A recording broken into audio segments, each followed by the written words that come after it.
Kalau Manchester United menang, poinnya udah sama sama Chelsea. Chelsea, iya. Artinya apa? Iya, ketat Chelsea banget. ngapain aja? Bisa Bawa kekejar sama poin. MU. Iya kan?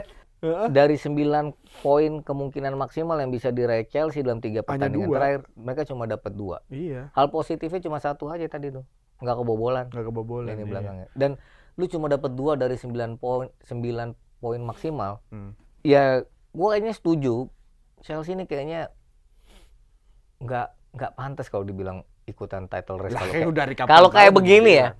Mau dipasang pun impact yang diberikan sama Mohamed Salah gue bilang udah nggak, ya let's say udah nggak kayak musim lalu lah gitu. Ini berbahaya kalau masih kayak begini terus. Jangan-jangan mimpi Liverpool untuk bisa dapat 1 tiket ke Eropa musim depan pun Terancam ya. bisa menguap. Yang tadinya difavoritkan untuk jadi title Ini contender kan 15 pekan ya. Padahal di 5 pekan awal menang terus kan. Kita pasti ingat waktu mereka tidak diunggulkan menghadapi Real Madrid.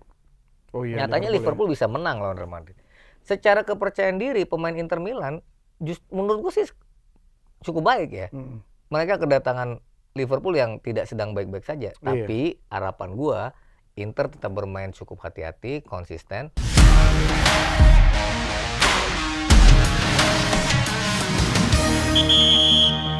Ya, match week di pekan kemarin merupakan match week yang bagi gua itu match week yang sangat-sangat ya cukup membosankan lah gitu, terutama dari tim gua yang bermain di sana menghasilkan Ambil positifnya dong, tim lu nggak kebobolan. Ambil positifnya. Coba kapan terakhir Chelsea bisa nggak kebobolan? Ya, terus juga ada beberapa drama juga di match week kemarin di salah satu klub yaitu dari Liverpool yang nanti akan kita bahas juga. Manchester City yang kembali mendekati Arsenal dengan permainan yang cukup impresif dan sudah kembali cukup meyakinkan ya dari City. Dan gimana Arsenal? Ini akan dibahas di halftime break kali ini. Masih bersama gue Dave Refli dan kembali berdua bersama Bang DJ. Benar Bang, yang penting gak kebobolan. Ya, ambil positifnya. Ambil positif, kan benar. segala sesuatu ada hikmahnya. Kayak sekarang jadi selisih 5 poin dari Aston Villa, ya kan? Selisih 8 poin dari Arsenal. Tadinya selisih 5 poin dari Arsenal. Orang progresif dong. Selisihnya tuh berkurang, bukannya nambah. Kayak Manchester City kan tahu-tahu tinggal 2 poin sama Arsenal gitu. Jantung ya, udah fans Arsenal tuh kan apa gue bilang ini belum nyampe Natal nih jangan-jangan nih. Iya. Ya itu match ke-15 Bang DJ. Dan dibuka memang laga seru di Villa Park. Aston Villa menghadapi Arsenal ya. Ya kan di awal kita lu inget gak di preview kemarin gue bilang hati-hati tuh Matthew Cash. Tiba-tiba dia ngegolin pertama. Dia ciptain 1 peluang juga sebelumnya. Cuman masih bisa diblok ya, apa di save gitu sama David Raya. Terus ya umpan dari Rodgers kalau gue nggak salah jauh. Kelepas Eze, gol. Keren tuh.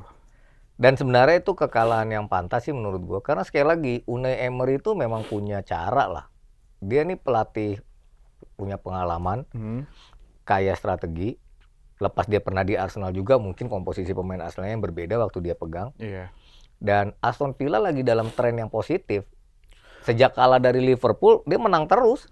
Iya, dia berapa match week pertama di rank di belasan pernah 17, masuk zona 17. Degradasi. Masuk zona degradasi kan? Bang DJ. Dia kurang lebih hampir sama Wolves, nggak pernah menang gitu kan. Wolves sampai sekarang belum pernah menang. Iya, belum menang juga. Tapi akhirnya sekarang tiba-tiba udah nomor 3. Iya kan? Selisihnya ya memang masih 3 poin ya kalau dari Arsenal. Ini satu laga. Dan menurut gue itu ya Arsenal dihukum dengan ya artinya dia tidak berani untuk memainkan pertandingan lebih agresif untuk bisa menyakiti Aston Villa ya. Dan akhirnya ya itu gol di menit terakhir ya Buendia itu ya menurut gue sih itu ya tadinya mau berpikir bawa pulang 1 poin udah cukup oke lah. Tapi akhirnya kebobolan. Iya sayang banget ya. Gue pikir juga golnya Trossard di awal babak kedua itu Bang DJ ini kayaknya mentalnya bakal bangkit nih. Tapi itu sebenarnya pergantian yang cukup baik dari Arteta karena Trossard baru masuk kan. Dan game plan-nya cukup berjalan baik. Tapi ketika lu tidak bisa punya cara untuk bisa menghukum Aston Villa, yang ada lu dihukum dan itu terjadi di menit terakhir. Menyakitkan, tapi ya inilah sepak bola. Dan ini menjadi sekali lagi warning, alarm untuk Arsenal ya. Karena Manchester City lagi-lagi mulai mendekat. City juga menang impresif juga Bang DJ di lawan Sunderland ya. Ya emang beberapa kali ada apa namanya kesalahan-kesalahan dikit lah dari para pemain City, cuman ya baik lagi ini loh maksud gue Bang DJ.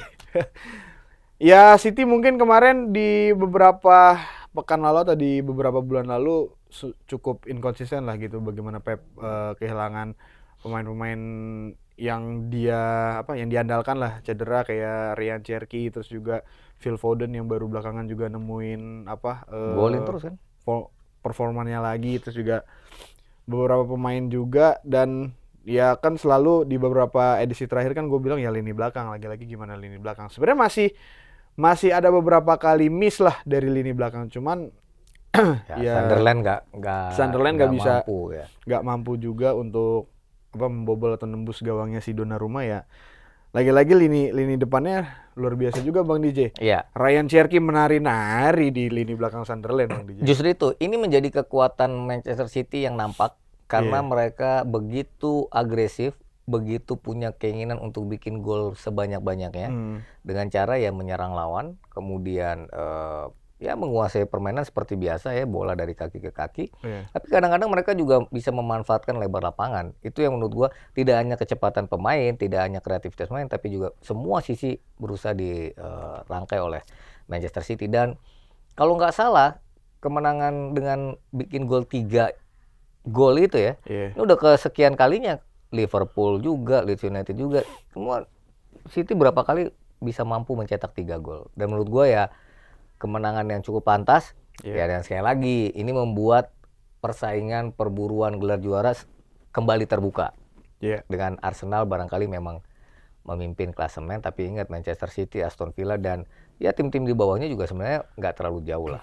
Hanya berbeda 2 setengah match. Itulah Pep efek lah Bang DJ, kalau gue bilang di Premier League ini ya. Di awal mungkin agak struggle, cuman menuju Desember malah di awal banyak tim-tim yang lagi oke, menuju Desember drop, tapi Pep malah sebaliknya Bang DJ. Iya. Dan sampai seterusnya. Dan ini berulang-ulang seperti musim-musim yang pernah mereka lakukan gitu. Iya, dan ini bakal seru sih. Seru. Udah ketemu belum sih City Aston Villa? Udah ya? Oh, udah kalah. Kalah ya City ya sama Aston Villa. Kayaknya udah. Bukannya baru minggu depan ya? Minggu depan enggak, Aston Villa West Ham minggu depan. Aston Villa West Ham. Oke. Ya itu dia. Nah, di match yang bersamaan, di jam yang bersamaan maksud gue Bang DJ, itu ada Newcastle juga udah menang, Chelsea seri. Newcastle menang lagi ya? Menang lagi. Lawan Burnley ya? Iyalah. 2-1 ya? Oh, yang mengejutkan ini Bang DJ, Everton sekarang luar udah biasa, di nomor 5 ya kan? Nomor 5. Iya. Mungkin setelah stadionnya gue kunjungin liburan kemarin. Alah, kayak yang punya magic. Tapi sama kayak Aston Villa kan? Iya. Everton kan ya mungkin dalam beberapa musim pernah lah mereka cukup bagus ya ketika Dominic Calvert-Lewin yang ada di sana ya. Dan waktu itu lagi tajam-tajamnya. Tapi musim ini kayak tiba-tiba ada di posisi kelima, meskipun sebenarnya Dev itu kan poinnya dari Aston Villa ke bawah masih rapat. Oh ya iya, kan? Iya benar. Ini kalau kita ngomong hari Senin nih guys, Manchester United lagi-lagi kita tinggal. Belum main kan. Kalau Manchester United menang lawan Wolves, poinnya udah sama Chelsea. Iya. Iya kan? Sekali lagi, kalau Manchester United menang, poinnya udah sama Chelsea. Iya. Artinya apa? Iya, ketat Chelsea banget. ngapain aja? Bisa kekejar sama MU. Iya kan? Iya. Ya, itu tadi Everton ya cukup oke lah, dan pemainnya sebenarnya kompak. Sekali lagi itu David Moyes ya, pelatihnya. Ya Moyes pernah di Everton, dia tahu klub ini, kulturnya, budayanya, etosnya, dan dia bentuk semuanya. Dan ya ketika menghadapi tim yang harusnya dia menang, dia bisa menang. Iya sih. At least sampai dari rank 4 Bang DJ sampai 4 itu kan Crystal Palace ya? Aston Villa. Oh iya, Crystal Palace 4. Aston kan? Villa 3, terus sampai ya 12 Manchester United. Itu rapat Bang DJ. Rapat. Iya kan? Kayak di minggu depan masih bisa rotasi banyak tuh kalau misalkan dari hasil-hasil kayak keramaian angkot di Bogor. Rapat aja. Tim kebanggaan lu juga menang Bang DJ.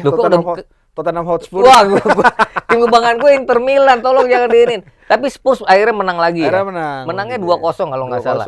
Dan itu ya setelah pekan sebelumnya Christian Romero bikin brace ya. Iya. Menurut gua ya ini perlu lah, kemenangan yang perlu untuk menumbuhkan kepercayaan diri buat Spurs ya menghadapi sisa musim ini. Masih kan ini baru 15, berarti masih sekitar 23 pekan lagi. Tambah lagi tengah pekan mereka akan bermain di Champions League. Iya. Tapi Spurs masih di tengah ya posisinya ya. Spurs tengah dia. Iya kan.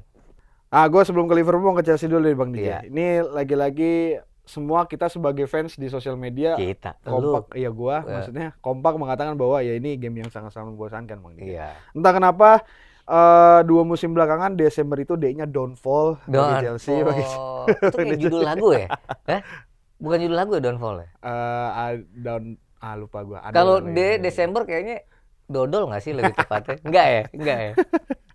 Downfall bagi Chelsea, nggak konsisten, padahal udah yang bermain di sana itu udah beberapa dari pemain-pemain yang dimainkan di inti Bang Dia, cuman emang somehow gue sih lebih concern kali ini depan yang nggak step up di match lawan Bournemouth kemarin.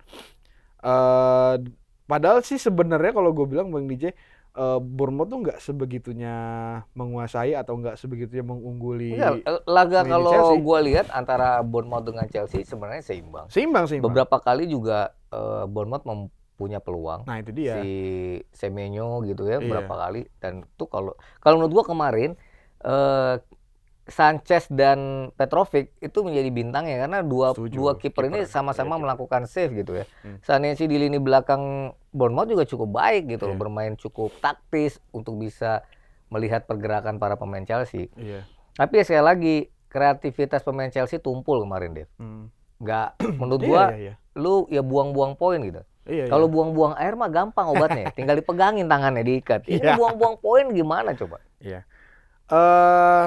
Itu gue setuju.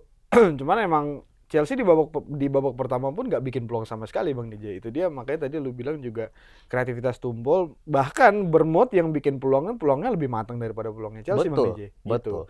Itu satu. Itu sama Chelsea baru ngegasnya di babak kedua, bahkan di akhir-akhir babak kedua, dan itu ya nggak cukup lah. Maksudnya ya mungkin tujuan lu untuk mengincar kemenangan ugly win lah di situ, tapi emang nggak tercapai. Terus juga Cole Palmer yang baru main, gue bilang match fitnessnya masih jauh lah daripada rekan-rekan timnya. Cuman ya lagi-lagi ya Maresca harus lebih jeli lah. Iya. Dan lu bayangin lebih jeli, milih pemain lah. Dari 9 poin kemungkinan maksimal yang bisa diraih Chelsea dalam 3 pertandingan terakhir, mereka cuma dapat 2. Iya. Hal positifnya cuma 1 aja tadi tuh. Nggak kebobolan. Ini belakangnya. Dan lu cuma dapat 2 dari 9 poin maksimal. Ya, gua kayaknya setuju. Chelsea ini kayaknya nggak pantas kalau dibilang ikutan title race kalau kayak begini ya. Kalau kayak begini. Oh iya. Enggak, maksud gue bukannya ingin memberikan pressure untuk Chelsea atau untuk apa segala macam. Ya lu ngapain sih pressure untuk apa namanya memberi kesepakatan terhadap fans-fans di sini juga. Enggak, cuman emang kalau gue bilang emang di sini musim keduanya Enzo Maresca disuplai sama para pemain-pemain yang gue bilang di edisi sebelumnya yang kurang jelas ini sama manajemen ya. Gue pengen lihat bagaimana si Enzo Maresca bisa ngeramu skuad ini lagi dan konsisten di 4 besar bisa nggak gitu. Dan ini kan udah mau kelempar nih dari 4 besar nih udah kelempar. Udah nomor 5 malah ya. Nomor 5 kan. Kalau MU menang sama MU 5-6. Iya, makanya iya kan? Cuma menang selisih gol aja. Iya, makanya gue ya menuntut ya gimana caranya mempertahankan di 4 besar dari Enzo Maresca baru nanti musim depan kalau dipegang sama Enzo Maresca lagi, mereka udah bersama lebih lama lagi, harusnya lebih kompak lagi, bisa lebih match. Tapi tenang aja Dev, ini masih pekan ke-15, nanti ada AFCON juga, mungkin Chelsea akan bisa punya peluang di situ. Tapi ya sekali lagi, ya warning aja ini. Kalau lu pengen berbicara banyak, ya nggak bisa kayak gini lagi. Oh iya. Iya kan? Iya. Pekan depan lawan siapa? Everton. Lagi bagus ya. Mainnya di mana? Mainnya di Everton lagi. Di Everton ya? Di Everton, stadion barunya. Iya. Enggak, main di Stamford Bridge, sorry. Di Stamford Bridge. Oh iya, ya seri lah paling. Seri lagi. Ya tapi Chelsea harus menatap karena tengah pekan dia akan menghadapi Atalanta di JW Stadium kan. Tadi itu kita bahas di bagian Liga Champions lah. Ya. Ini ke Liverpool Bang DJ, ada sebuah drama di sini setelah drama apa? Korea apa Jepang apa Cina nih? Cina. Ini setelah kayaknya salah satu match yang cukup banyak gol ya di match week kemarin ini, ada 6 gol di sini, 3-3 ya. 3-3 lawan Leeds. Nah, lagi-lagi Bang DJ, Leeds juga bisa memberi perlawanan yang begitu spektakuler. Cuman bedanya Liverpool bisa cetak 3, Chelsea nggak bisa. Pekan lalu Leeds menang lawan Chelsea. Chelsea 3-1. Pekan sebelumnya dia cuma kalah 3-2 sama Manchester United. Udah mengungguli City Manchester sama. City ya. Iya. Udah sama Manchester City. Artinya menghadapi 3 tim besar loh Liga ini. Champions. Iya. Leeds United yang dia naik lagi ke atas tuh gara-gara 1 poin tuh. Oh iya benar. Ya tinggalan 0-2 dari Liverpool tidak membuat mereka gugup. Iya. Justru Liverpool yang mainnya makin nggak jelas. Iya. Terutama sekali lagi gini, ada menurut gua 2 topik yang menjadi sorotan. Liverpool ya? Iya kemarin. Pertama Arne Slot. Ya pasti. Dia memberi lagi-lagi untuk ketiga kalinya Muhammad Salah di bench ya, di bangku cadangan. Tetapi menurut gua sekali lagi ketidakjelian dia menurut gua ya dalam melakukan pergantian pemain itu yang menjadi bumerang bagi Liverpool. Ya? Oh bagi ya. Iya kan. Terus? Nah yang kedua ya tentu Muhammad Salah. Karena gue dengar kabar di media sosial ya ada bentuk kekecewaan gitu ya. Yeah. Bagaimana Muhammad Salah merasa bahwa kok gue kayak dipersalahkan dengan situasi Liverpool kayak gini sehingga gue harus duduk di bench untuk 3 pertandingan beruntun. Iya. Kalau menurut lo? Kalau gue lebih ini apa ya? Ya kasusnya kan kurang lebih sama kayak Ten Hag dengan Cristiano Ronaldo. Terus juga bagaimana Patrick Kluivert dengan masyarakat Indonesia. Dan backgroundnya lagi-lagi sama dari asal tempat yang sama dari Belanda. Lu nggak boleh begitu. Tadi dulu. Kan? Enggak, maksud gua apa jangan-jangan ini 3 fenomena ini memiliki karakteristik yang sama gitu loh Bang DJ. Nah, tapi gue coba mau melihat dari berbagai macam sisi lah Bang DJ. Kalau dari sisi pelatih, gue pun mungkin akan bukan mewajarkan ya, tapi gue paham gitu loh Bang DJ. Kenapa lo membangku cadangkan Muhammad Salah, karena emang mau dipasang pun impact yang diberikan sama Muhammad Salah gue bilang udah nggak, let's say udah nggak kayak musim lalu lah gitu. Kecuali kalau misalkan lu di bangku cadangkan 2 match nih, tapi sebelum lu di bangku cadangkan lu bermain dengan cukup oke, impact lu bagus di atas lapangan. Faktanya enggak gitu loh. Dan gue masih cukup paham kenapa Arne Slot melakukan hal itu gitu loh. Tapi bagaimana Arne Slot memperlakukan Muhammad Salah, cara dia kalau hubungan dia dengan Muhammad Salah ya mungkin itu yang membuat gue bilang di awal tadi, karakteristik dari pelatih Belanda ini ya jangan kayak gitulah gitu loh. Maksudnya lu mau bagaimanapun ya lu harus menaruh respect juga, biar kata lu pemimpinnya, biar kata lu pelatihnya, lu yang memegang kendali, tetap ini kan pemain yang membuat klub ini tuh punya punya prestasi banyak gitu loh. Ngapain diperpanjang ya kemarin ya kalau kayak gitu ya? Itu juga salah manajemen juga gitu. Ya mungkin kan ngelihat performa Muhammad Salah di musim lalu itu yang membuat manajemen kurang lebih yakin juga Muhammad Salah masih bisa nih gitu, at least musim lagi lah gitu. Ternyata enggak, ya makanya Arne Slot melakukan hal itu. Cuman caranya itu yang gua sayangkan lah dari Arne Slot. Nah dari sisi Muhammad Salahnya Bang DJ, yang nggak tahu ya, udahlah ego lah ini. Ini pemain besar yang membuat Liverpool mendapatkan banyak prestasi di masa jayanya dia bersama para pemain yang bermain bersama dia juga, yang membuat ya gue sih nggak membenarkan ya Bang Di, cuman berarti menyalahkan. Ya nggak usah diperjelas kali. Orang udah diperhalus nih biar nggak jelas gitu ya.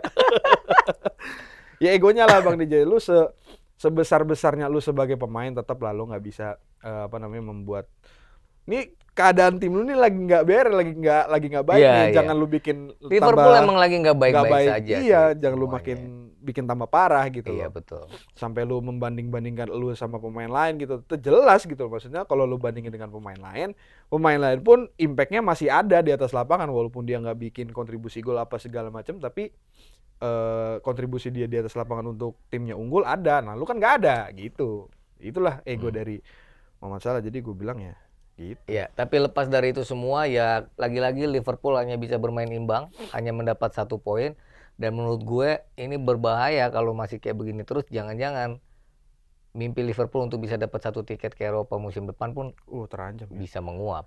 Yang tadinya difavoritkan untuk jadi gua title contender ini kan 15 pekan ya. Padahal di 5 pekan awal menang terus kan. Iya, Gue selalu masih ingat tuh. Aduh, jangan biarkan Liverpool berlari sendirian. Ternyata sekarang udah deh. Iya. Jeblok kayak gitu ya. Di tengah, masih di tengah sih. Masih di tengah. Ya itu dari Tapi yang jelas Liverpool mungkin harus fokus juga karena di Liga Champions pekan ini mereka kan menghadapi Giuseppe Meazza. Iya betul. Menghadapi Inter Milan. Oke, kita pindah ke Champions League, Bang DJ. Champions League? Iya. MU nggak kita bahas? Apa ya? Oh iya, MU nggak main juga ya ke tengah pekan ya. Iya. Mau preview sedikit, apa yang perlu di-preview? Iya. Tengah pekan ini Liga Champions matchday ke-6 kembali bergulir. Wah, udah tersisa 3 matchday berarti Bang DJ ya.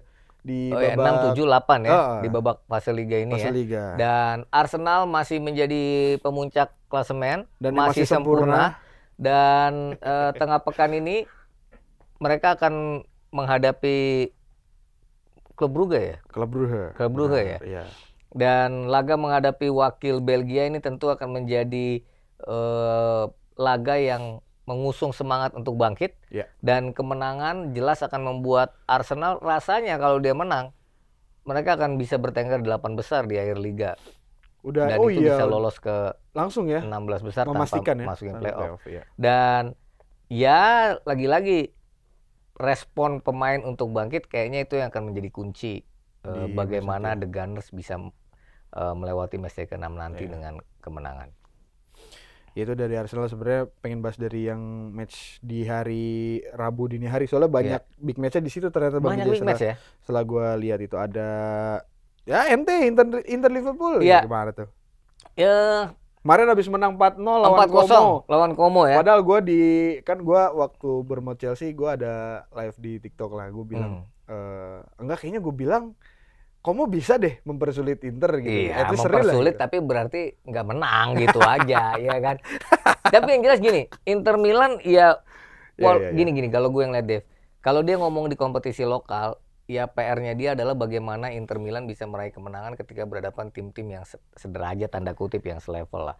Karena kalah sama Napoli, kalah sama AC Milan, kalah sama Juventus, buat gua itu cukup memukul bagi Inter. Tapi bagusnya adalah ketika menghadapi tim-tim yang secara kualitas, kedalaman skuad, kapasitas itu di bawah mereka, Inter nggak ngasih ampun. Mereka bisa meraih kemenangan. Terbukti bisa cetak 4 gol kemarin. Ada Lautaro Martinez, ada Marcus Thuram, Çalhanoğlu juga bikin gol. Dan hampir banyak semua pemain Inter tuh bisa melakukan itu. Di Liga Champions, memasuki pekan ke-6, ya Inter menang 4 kali. Kekalahan yang sekali yang kemarin sebenarnya menurut gue itu kekalahan yang gue sesalkan karena gol kekalahan itu terjadi di menit-menit akhir di injury time. Tapi yang waktu lawan Atletico ya? Atletico. Dan ini udah harusnya dilupakan.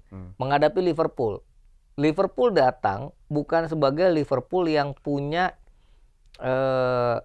gue bilang ya, permainan yang membuat decak kagum. Apalagi belakangan di kompetisi lokal Liverpool ya kurang bagus. Di Liga Champions pun pada matchday ke-5 kemarin main di Anfield, nggak ada yang nyangka Liverpool dipermak PSV Eindhoven 1-4. Oh iya, di Anfield pula itu ya. Iya kan? Tapi bagi Christian Cifu, arsitek allenatore Inter Milan, ini justru harus menjadi hati-hati juga. Biar bagaimanapun DNA Liverpool di Eropa juga besar. Mereka punya 6 kalau nggak salah trofi Liga Champions, meskipun itu di masa yang lalu. Tapi yang jelas kalau Virgil van Dijk dan kawan-kawan ingin bangkit, ya seperti ini. Kita pasti ingat waktu mereka tidak diunggulkan menghadapi Real Madrid. Nyatanya Liverpool bisa menang lawan Real Madrid. Secara kepercayaan diri pemain Inter Milan menurut gue sih cukup baik ya. Mereka kedatangan Liverpool yang tidak sedang baik-baik saja. Tapi harapan gue Inter tetap bermain cukup hati-hati, konsisten, tetap agresif. Ya digedor aja tuh, mungkin lini belakangnya Liverpool yang sebelah kanan ya. Gue nggak tahu apakah Conor Bradley, Joe Gomez atau si Dominic Szoboszlai, siapapun itu bisa menjadi sesuatu yang bisa digedor. Ya tinggal bagaimana Federico Di Marco gitu ya bisa memberikan assist yang baik gitu ya kepada Lautaro Martinez, Marcus Thuram atau si Esposito kalau diturunkan siapapun.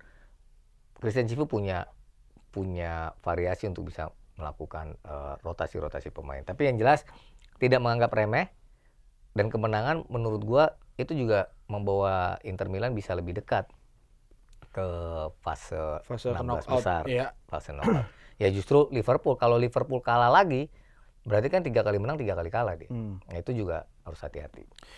Itu dari Inter sama Liverpool.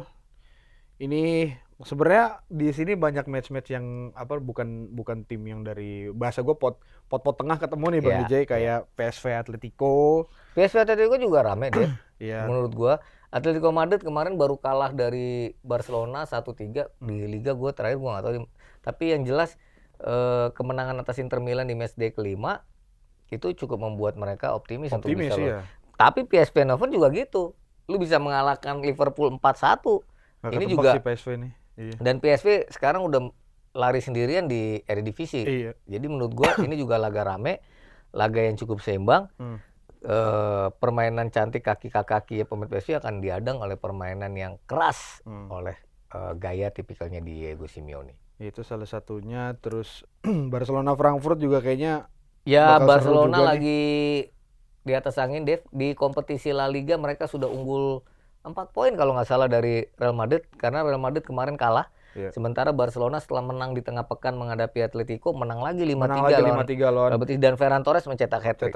Jadi ada Lewandowski yang pernah hat-trick, Ferran Torres yang cetak hat-trick. Pemain Barcelona kalau dalam kondisi terbaik itu haus gol semua, Pak. Tapi untungnya Bang DJ, pemainnya balik semua setelah sudah ketemu Chelsea gitu. Ya. Itu kemarin kan kalah ya pertandingan terakhir ya. Barcelona sama Chelsea kan. Ya, makanya Barcelona ya harus bisa bangkit. Udah bangkit kalau gue bilang. Pedri udah balik, Rafinha udah balik. Ya moga-moga. Karena kalau persaingan di Liga Champions ya masih cukup ketat. Kan kalau paling nggak kalau mau ke playoff kan minimal di nomor 24 kan. Benar. Nih ada satu lagi sebenarnya Bang J, Leverkusen Newcastle kayaknya bakal seru juga nih Bang DJ. Ya, Newcastle United juga lagi tren yang cukup baik. Tren bagus, Leverkusen juga lagi bagus juga. Di Liga Champions juga baru kalah sekali. Sementara Leverkusen juga kemarin di terakhir di Liga Champions menang lawan Manchester City. Ya menurut gue ini laga seimbang. Ya kita lihatlah bagaimana Eddie Howe bisa memaksimalkan para pemainnya nanti. Dan kemenangan itu membuat Newcastle United ya mungkin bisa akan tetap aman mengintip-ngintip bisa masuk ke 8 besar. Ini satu lagi nih Bang DJ, satu big match. Satu lagi ya. Satu lagi. Udah kayak iklan loh. Enggak kan. Masuk nggak iklannya ke kita? Masuk dong, tolong. Kan kalau tadi kan yang pot-pot tengah. Nanti sekarang satu big match-nya di Bang DJ. Ini setiap musim selalu ketemu dia bawa ke knockout. Tapi sekarang ketemu di fase liga itu ada Real Madrid, Manchester City Bang DJ. Ini akan menjadi duel taktik antara Xabi Alonso dan Pep Guardiola. Real Madrid, ya kalau kita ngomongin ruang ganti kan banyak isu berkembang di sana. Betul. Dengan kekalahan terakhir di kompetisi Celta Vigo, ya kan. Sementara ya tadi Manchester City lagi rajin rutin nyetak 3 gol, lepas dia kalah dari Leverkusen 0-2. Tapi yang jelas kalau ngomongin klub, gua nggak tahu kok kayaknya semesta lagi pengen 2 klub ini ketemu mulu hampir tiap musim ya. Tiap musim. Rata dari 2000 setelah Chelsea juara, nah itu ketemu terus. Musim lalu kan ketemu di playoff. Benar. Ya kan? Ya ini akan menjadi laga menarik. Laga yang juga mengusung kebangkitan harusnya buat Manchester City. Karena kalau mereka ingin lolos otomatis atau lolos langsung, tidak melalui playoff, mereka harus bisa mengalahkan siapapun lawan mereka di game ke-6, 7, dan 8. Tak peduli lawannya adalah Real Madrid. Kalau lo melihatnya kayak gimana? Ini big match yang tentunya pasti besar banget Bang DJ, mainnya juga di Santiago Bernabeu. Kalau dari Real Madrid sendiri tadi lu udah nyinggung ada beberapa isu di ruang ganti ya, terus juga beberapa match terakhir di La Liga pun Real Madrid cukup kesulitan, 3 imbang 1 kalah kalau nggak salah. Sejak El Clasico ya, Real Madrid belum bisa menunjukkan performa terbaik karena isu yang lagi ada di ruang ganti itu. Dan Xabi Alonso gue bilang kayaknya sampai sekarang belum menemukan solusi lah Bang DJ bagaimana untuk bisa memulihkan kondisi atau keadaan ini gitu. Tapi ya perlu dilihat lah, ini kan kalau di Premier League masih 15 match week, at least masih belum jauh lah gitu perjalanan dari musim ini untuk Xabi Alonso di Real Madrid. Jadi gue juga masih pengen lihat lagi bagaimana solusi dari Xabi Alonso sampai akhir musim. Tapi kalau untuk menatap match week ini ya di match yang lalu pun lawan Olympiakos cukup dramatis tuh Bang DJ. 4-3 tuh. Gol salah satu gol banyak. Iya sebenarnya udah 4-2 kan waktu itu, cuma gol terakhir ya Olympiakos sempat hampir ngejar kan. Oh iya, cuman maksudnya tetap aja di Liga Champions ya mau nggak mau Real Madrid harus bisa tampil lebih perfect atau lebih tampil lebih optimal lagi karena lawannya City yang performanya lagi bagus juga Bang DJ, terutama di beberapa match terakhir lah gitu. Dan harusnya gue pengen banget lihat Vinicius Mbappe tuh akur lah di match ini. Nggak ada. Emang nggak akur mereka?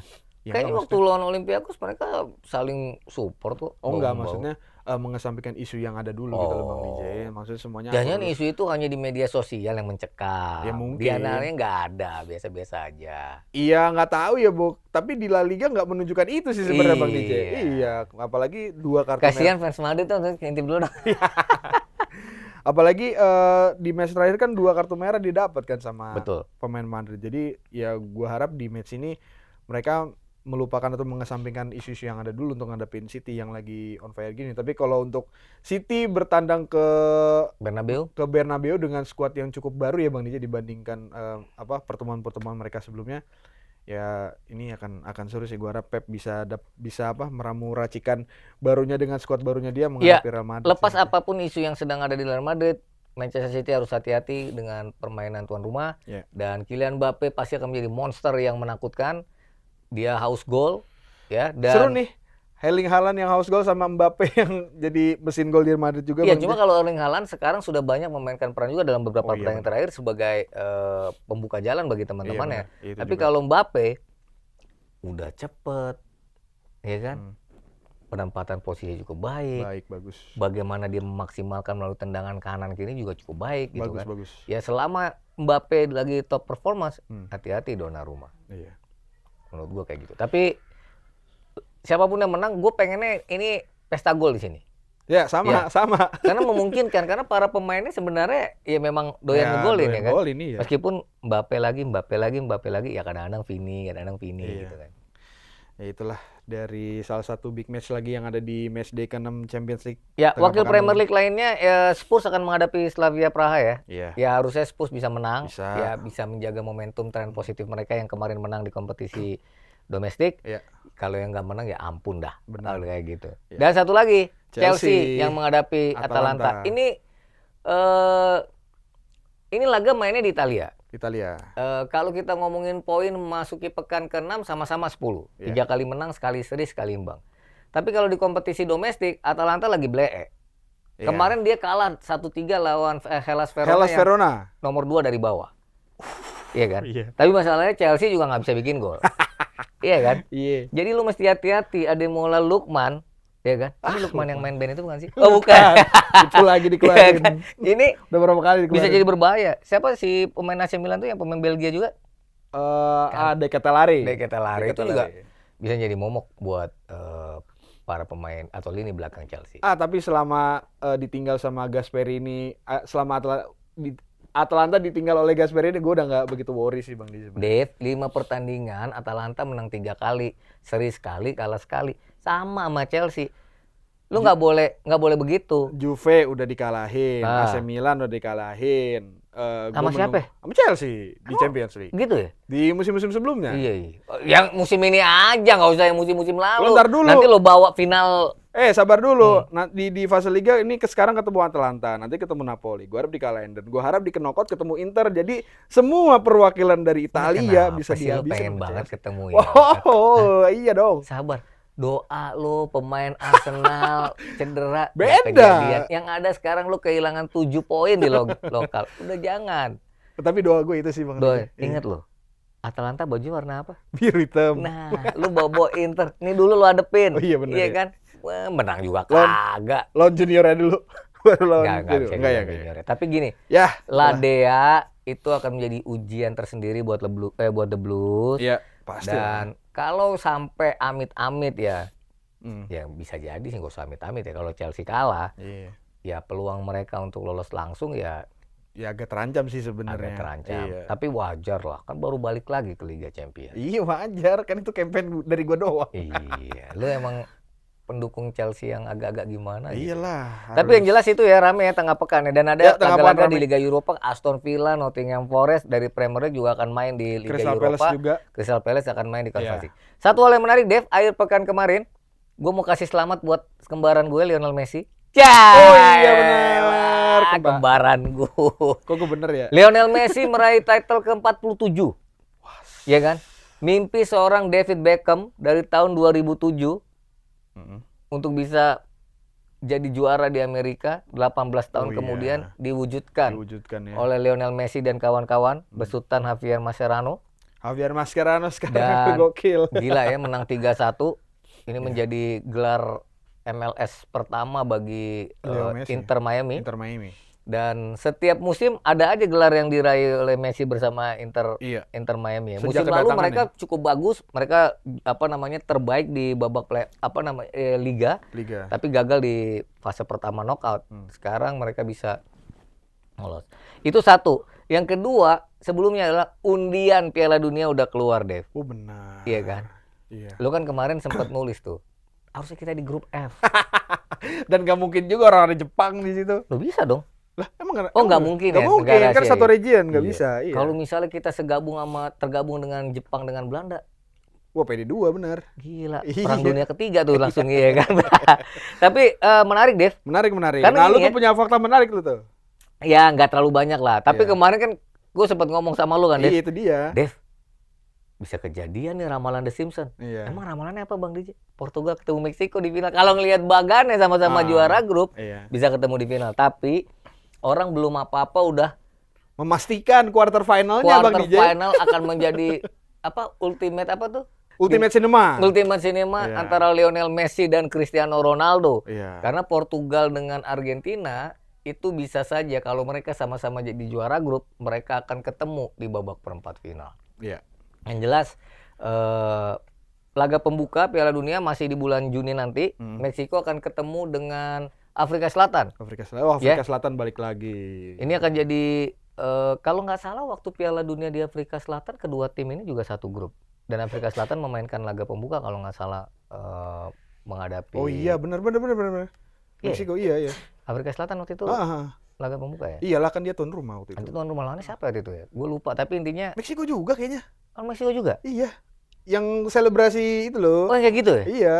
Itu bisa kejadian gitu ya.